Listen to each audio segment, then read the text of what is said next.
महाभारत में एक कथा मैं आपको समझा दूं। कथा तो आपको पता है, केवल रहस्य समझा दूं।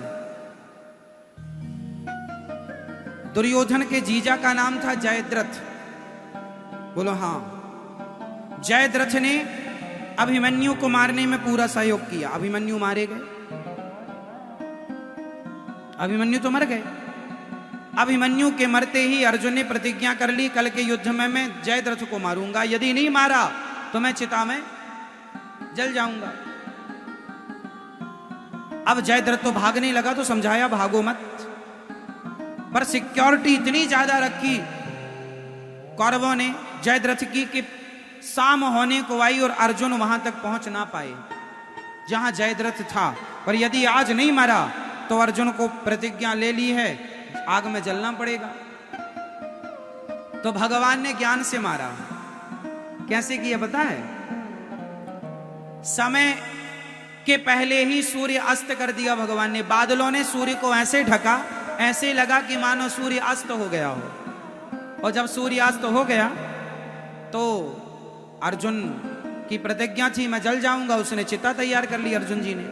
अब चिता की ओर बढ़ने लगे तो जयद्रथ को लगा अस्त तो हो ही गया, चलो मरने का तमाशा देख लेते हैं। तो ये तमाशा देखने आ गया और आगे खड़ा हुआ।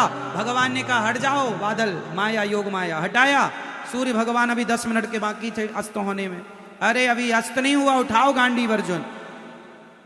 ज्ञान मतलब यदि अर्जुन के हिसाब से चलते ना तो अर्जुन पहुंच ही नहीं पाते जयद्रथ तक, लेकिन ज्ञान से चले भगवान।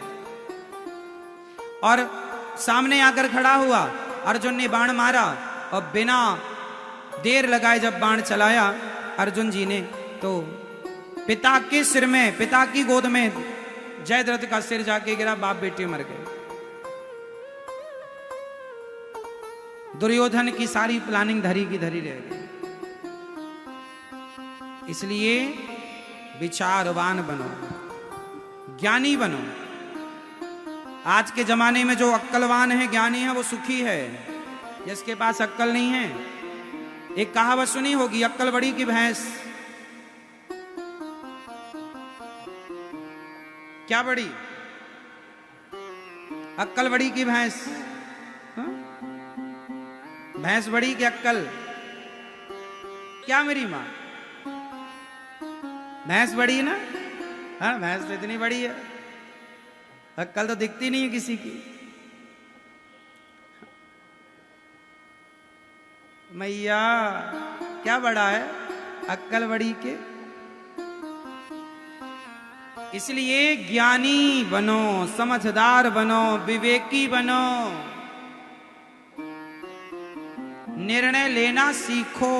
अपने बच्चों को निर्णय लेना सिखाओ। आजकल के बच्चों के पास निर्णय लेने की क्षमता नहीं है। स्त्रियों के पास भी, बहुत कम स्त्रियों के पास निर्णय लेने की क्षमता होती है। बाकी स्त्रियों के पास भी निर्णय लेने की क्षमता कम होती है। निर्णय लेना सीखो, काम आएगा आपके। बच्चों को निर्णय लेना सिखाओ। जीवन में परेशानी आना जरूरी है या नहीं? बोलो हाँ या ना। जिसके जीवन में जितनी मुसीबत आएगी, जिसके जीवन में जितनी परेशानी आएगी, वो उतना पकता जाएगा, निखरता जाएगा। इसलिए परेशानियां आना बहुत जरूरी है। यदि नहीं आएगी तो आपके जीवन में परेशानियों से निकलने का रास्ता ही नहीं होगा। जो आदमी परेशानियों में उलझता है ना, तो वो बाहर निकलने का रास्ता ढूंढता है। आएगी नहीं तो ढूंढेगा क्या? इसलिए जी भगवान, लोग कहते हैं परेशान क्यों? नहीं, परेशानियां जरूरी हैं। जो व्यक्ति जितना स्ट्रगल करेगा, जो व्यक्ति जितनी मेहनत करेगा, जितना परेशान होगा, वो उतना खिलेगा, उतना आगे बढ़ने की संभावना उसकी ज्यादा है। जिस आजकल के माँ बाप क्या जूजू बना के रखते हैं बच्चों को, महाराज बच्चे को कोई कष्ट ना आए, कष्ट ना आए। ना, कष्ट आने चाहिए थोड़े बहुत, थोड़े नहीं ज्यादा।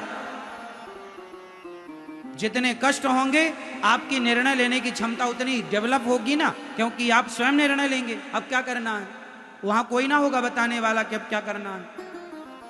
इसलिए वो निर्णय लेने की क्षमता तब बढ़ती है जब आपके जीवन में कष्ट आते, इसलिए कष्ट आना कृपा है गोविंद की।